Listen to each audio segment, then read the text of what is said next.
The first thing you need to understand is the transmutation order. You didn't mention it goes about from yes. hydrogen to carbon. Yeah, just tell us about this transmutation, because you said you can create the oil from water. Yes, and this is what is happening within Earth, in between the magma. When it's not kind of liquid anymore, you have the movement of the underground water, the juvenile water, and within this water you have these transmutation chains, and there you turn water to something similar to plant oil.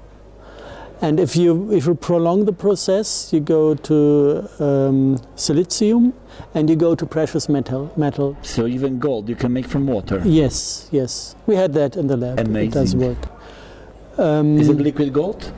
No, it's colloidal or monoatomic, depending on the way you do it. And this is kind of creating oil dotted with monoatomic precious metals. How fast it has to turn? To be precise, it's close to 5 Hertz. But it's not important now. So this is one part. Then what you also get is more complicated hydrocarbon structures like nanotubes. Very tiny nanotubes are created in this way. And the entire mixture kind of works like biology. What we have in the body is the DNA and the hydrocarbon environment, and within the DNA you have a single gold atom that is attracting light. And then this light that is coming in is stored by the spiral antenna, hold for a moment, and then resend back. So this is how the DNA is taking in light and giving out light. Like a little transmitter? And the little transmitter, no, the transmitter is the DNA itself, but the thing that is pulling the light towards the DNA, this is the gold atom. And this is happening on a very tiny scale within the black goo. You have all these precious elements in the monoatomic state processing the light, and you have the hydrocarbon environment to keep the distance stable and all the things. So it is kind of a more dense biology that is eternal, because it doesn't have the cycles of dying and having children. So it can remember everything that has been... It can store all the information from biosphere. Yes, it is kind of empathic with the biosphere on one hand, and it remembers everything. Can you retrieve the information from black goo? This is what you call Akasha Chronicles. This is the Akasha Chronicles. This is the Akasha. Do you think the quantic machines, they work accessing informations from the black goo? The Quantec is accessing, I don't know the system very well, but as far as I know, all these modern medical applications, they do interact on light level with the physical body. Yeah, but you can put the photo of the person. The photo is entangled to the body, so you can extract the full information from the photo. I'm just asking about it because it gives me the impression that all the information is stored in black goo, so it could be retrieved from the black goo also. So this is possible. Yeah, so those criminals... It's theoretically possible, or it is possible? It is possible. So those criminals who committed all those crimes, like World Trade Center and others, they are not safe, because one day we can retrieve the information who did it for real. Yes, but it's not about revenge. Not revenge, but truth. Yes, but there are better ways to come to the truth. You don't. Okay. This is old world thinking. We could talk for hours because there are some interesting subjects, but as everybody see that we all are tired after tonight. So I'm not tired. No, absolutely not. Harold isn't tired either. So I've never heard such jargon. Something more optimistic. International cooperation. Do you think this is the way for us to go? Absolutely. This is a whole new way of looking at information and retrieving it and doing things. Today, I think it was a big success of this consciousness thing.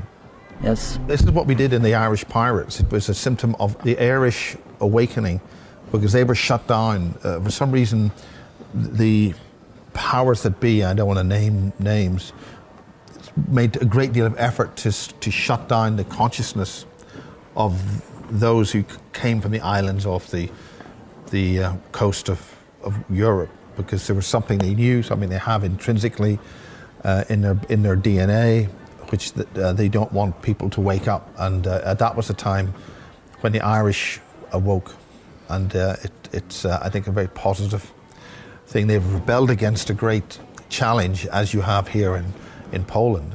It's a huge challenge that you've overcome after tremendous trauma, and in many respects the Irish have overcome, or they still have to overcome. I think there's too many still looking backwards, but by overcoming this you can use it to leapfrog into a new and better future with a positive way of doing things. I like sharing information. I love sharing inspiration.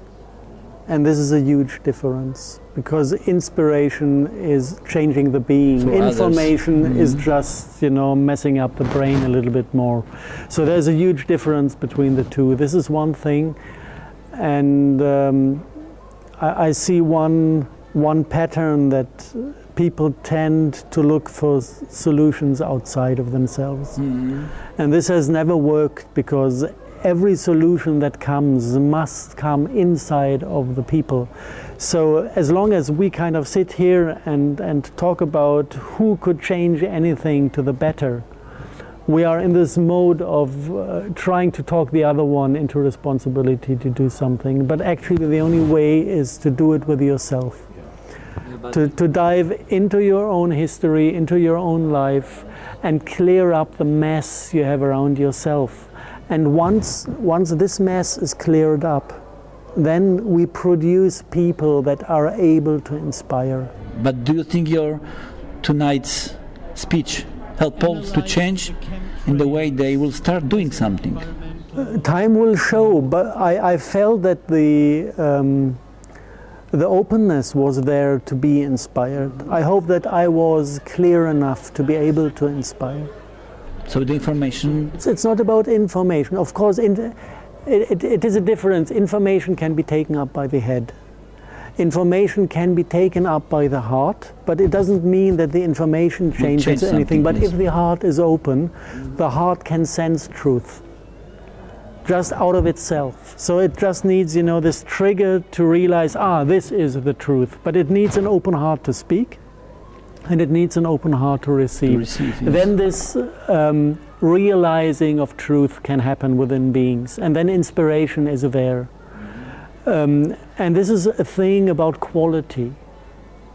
And this is a quality you can reach if you clear up yourself. If you are yourself talking with an open heart, and this needs to be in peace with yourself. Because if you're not in peace with yourself, you cannot open your heart, because it's too painful. Yeah, but this kind of conferences filter out people who are willing to do something. Do you agree with this? Yes. Yes, absolutely. There is a danger with these kind of conferences, and we've seen it in other conferences in the past, where it becomes it can be something where you come and get your dose of new knowledge, and it becomes a little bit like the church.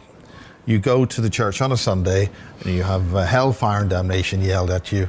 You profess your sins, do all this sort of stuff, and then you go home and do what you normally do.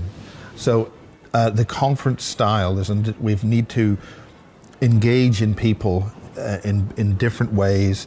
This is a challenge for getting this information and how it's worked. Yeah, but it goes further. The name of the project is Project Earth, Project Ziemia, which was started by Danuta with help of Madeleine, who invited you here. So maybe it's a time to... It needs planting seeds. We need to make them grow, and give them directions to flow, to grow. But not lead them, but give that.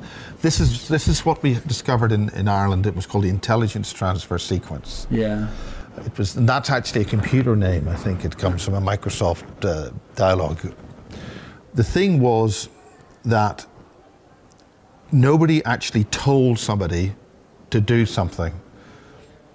People became inspired to create and do it themselves, and it's that inspiration to make things grow. It's what you put into the roots, then the plant grows itself. It's important that people do it themselves, and giving that inspiration is what's important. And this kind of wonderful freedom and happiness and joy and laughing is a huge and wonderful thing, and may it inspire and grow and be wonderful. What would you advise to people, to Polish people, to do now? they will find that inspiration themselves. I cannot tell them. Nobody can tell you. It comes from within. To make the spirit within glow outside and expand. As to the Polish people, what I find necessary to do, or what I would like to see happening, is that the Polish people would go into their past, especially the pre-World War II times, to see how basically the country was messed up by falling for false promises by the Brits, provoking a strong neighbor, and now they're repeating the same story over again. Provoking Russia on behalf of stupid promises by the NATO or United States. And if you don't face the mistakes of the past, there is always a tendency to restage them. And this is what I can, in parts, see happening at the moment. And I would really love to see the Polish people stand up against their government, telling them, no, not again. Because there's no need to be victimized another time and to turn the country again into a battlefield. What for? All the lessons can be learned with the history we have to look at. And we don't need to repeat history to be able to learn. What we do is you take in your genetics the building blocks and the experience of joy and inspiration, and somehow invert the trauma to catapult that inspiration to higher levels. Thank you very much. A joy to Poland.